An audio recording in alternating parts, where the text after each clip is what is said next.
ایک روٹی والے کا واقعہ میں نے آپ کو سنانا ہے، اور یہ بڑے ہی مشہور و معروف بزرگ سے منسوب واقعہ ہے۔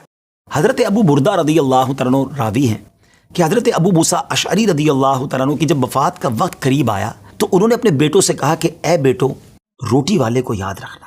پھر یہ واقعہ خود ہی بیان کیا کہ وہ روٹی والا کون تھا۔ آپ نے کہا کہ ایک شخص تھا جس نے 70 سال اللہ کی عبادت کی، بڑی عبادت کی، مگر 70 سال بعد جب وہ باہر آیا تو شیطان نے اس کو بہکایا اور وہ ایک عورت کے فتنے میں مبتلا ہو گیا۔ 7 دن اور 7 راتیں وہ اس عورت کے ساتھ رہا، غلط کام ہو گئے۔ اب اس کو پھر شرمندگی ہوئی کہ یہ میں نے کیا کیا، 70 سال عبادت کی اور یہ 7 دن اور 7 راتیں میں نے گناہ میں گزار دی۔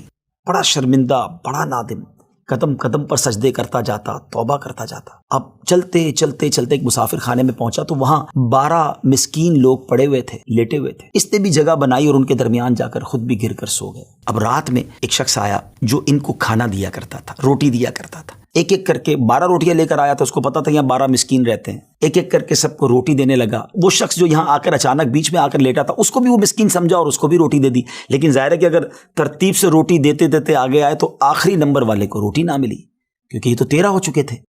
تو بانٹنے والے سے اس مسکین نے کہا کہ تم نے آج مجھے روٹی کیوں نہیں دی؟ اس نے کہا میں نے تو سب کو ایک ایک روٹی دی، کسی کو 2 نہیں دی۔ کہا تم مجھے روٹی نہیں دے رہے ہو۔ بہرحال وہ ناراض ہو گیا کہ ٹھیک ہے، پھر تم اگر یہ سمجھتے ہو کہ میں بددیانتی کر رہا ہوں تو میں تمہیں کچھ بھی نہیں دوں گا۔ یہ کہہ کر وہ شخص تو چلا گیا، مگر وہ مسکین بیچارہ بھوکا رہ گیا۔ اب وہ شخص جس نے ابھی توبہ کی تھی، پہلے 70 سال کی عبادت بھی کی ہوئی تھی، اس کو خیال آیا کہ میری وجہ سے اس مسکین کو روٹی نہیں ملی ہے۔ بھوک اسے بھی بڑی تھی، مگر اس نے وہ روٹی اسے دے دی۔ شدید بھوک لگی ہوئی تھی، رات بھر بھوک میں تڑپتا رہا اور اسی بھوک کے عالم میں صبح اس کا انتقال ہو گیا۔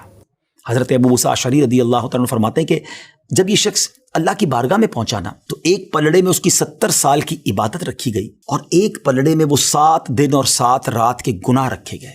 تو فرمایا کہ وہ گناہ جو تھے وہ 70 سال کی عبادت سے آگے بڑھ گئے، یعنی اب اس کے لیے گویا حکم ہو سکتا تھا کہ وہ جہنم میں جائے، مگر ان 7 دن کے گناہوں کے سامنے وہ روٹی رکھی گئی، اور اس روٹی کی برکت سے، کیونکہ وہ اخلاص کے ساتھ ایثار کی گئی تھی، مسکین کی مدد کی گئی تھی، وہ 7 دن کے بڑے بڑے گناہ معاف کر دیے گئے اور وہ جنت میں چلا گیا۔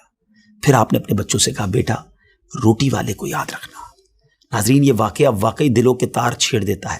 2 باتیں سیکھنی ہیں کہ بعض اوقات کچھ لوگ کہتے ہیں یار میں نہیں بہک سکتا، میں تو بڑے اچھے ماحول میں ہوں۔ نہیں جناب، شیطان نے بڑوں بڑوں کو بہکا دیا ہے۔ ہمیں اپنی صحبتیں اچھی کرنی ہوں گی، اللہ کریم سے شیطان کے مقابلے میں پناہ مانگنی ہوگی اور اپنے آپ سے ڈرتے رہنا ہوگا کہ نہیں میں بھی گناہوں میں مبتلا ہو سکتا ہوں، مجھ سے بھی کوئی بڑا گناہ کہیں نہ ہو جائے۔ توبہ کرتے رہیں، ڈرتے رہیں، خوف رکھیں اور اچھی صحبت اپنائیں۔